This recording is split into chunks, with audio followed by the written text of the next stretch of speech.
പേരിൽ അറിയപ്പെടുന്നത്. ഭഗവാനോട് ഏറ്റവും കൂടുതൽ അടുത്തിരിക്കുന്നത് ഭഗവാൻ ആദ്യം സൃഷ്ടിച്ച ഹരിജനങ്ങളെയാണ്. ഇവരാണ് നമ്മുടെ പൂർവികര്. ഹരിജനങ്ങൾ എന്ന് പറഞ്ഞാൽ ഹരിയിൽ നിന്നും നേരിട്ട് ജനിച്ചത്, അതായത് നാരായണനിൽ നിന്നും നേരിട്ട് ജനിച്ചവരെയാണ് ഹരിജനങ്ങൾ എന്ന് പറയുന്നത്. അതിന് സ്റ്റൈല് പോരാഞ്ഞിട്ട് അല്ലെങ്കിൽ അതൊരു നാണക്കേടായിട്ട് തോന്നിയിട്ടാവാം ഈ ഹരിജനങ്ങളെയും അതുപോലെ ഗിരിജനങ്ങളും ഉണ്ട്, അതായത് പർവ്വത പ്രദേശത്തൊക്കെ വസിക്കുന്നവര്. അവര് പേരൊക്കെ മാറ്റിയിട്ട് അവരെ ദളിത്സ് എന്നാക്കി.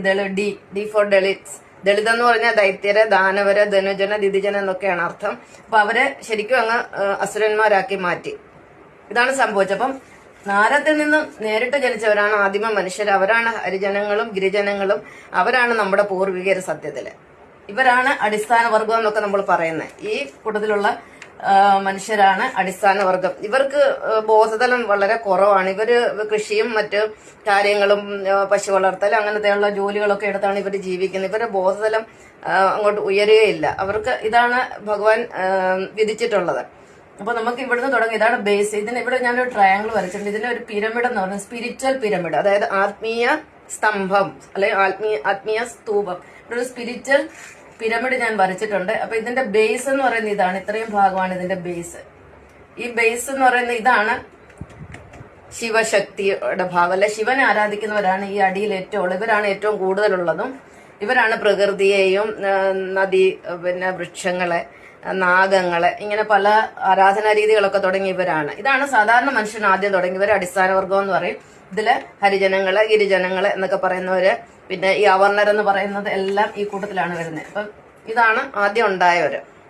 ഇവരിൽ നിന്നാണ് ആരാധനകളൊക്കെ തുടങ്ങി. 12,000 വർഷമേ ആയുള്ള ഈ ആരാധനകളൊക്കെ തുടങ്ങിയിരിക്കുന്നത്.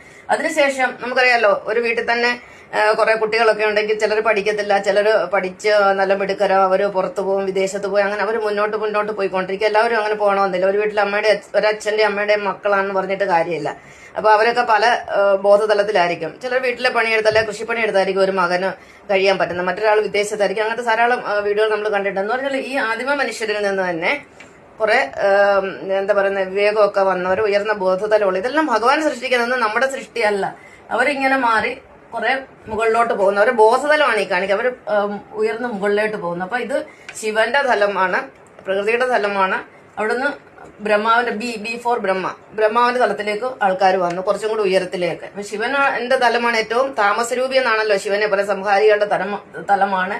ഇവിടെയുള്ള മനുഷ്യരൊക്കെ ആണെങ്കിൽ മൃഗങ്ങളോടും പക്ഷികളോടും ഒക്കെ ചേർന്ന് അവരെ പോലെ പ്രകൃതിയുമായിട്ട് ഇണങ്ങിച്ചേർന്ന് കഴിയുന്ന മനുഷ്യരാണ് ആദിമ മനുഷ്യർ. അവരാണ് ഇന്ന് ഹരിജനങ്ങളും ഗിരിജനങ്ങളും. അതാണ് നമ്മുടെ ഈ സ്പിരിച്വൽ പിരമിഡിന്റെ ഏറ്റവും താഴെയുള്ളത്. അപ്പൊ ഷീല ടീച്ചർ എന്റെ ഹസ്ബൻഡ് ഇവിടെയുള്ളതാണ്, ദളിത്തിലുള്ളതാണ്, അല്ലെങ്കിൽ ഹരിജനങ്ങളുടെ കൂട്ടത്തിലുള്ളതാണ്. എനിക്കതിൽ അഭിമാനമേ ഉള്ളൂ. അതൊക്കെ ഭഗവാന്റെ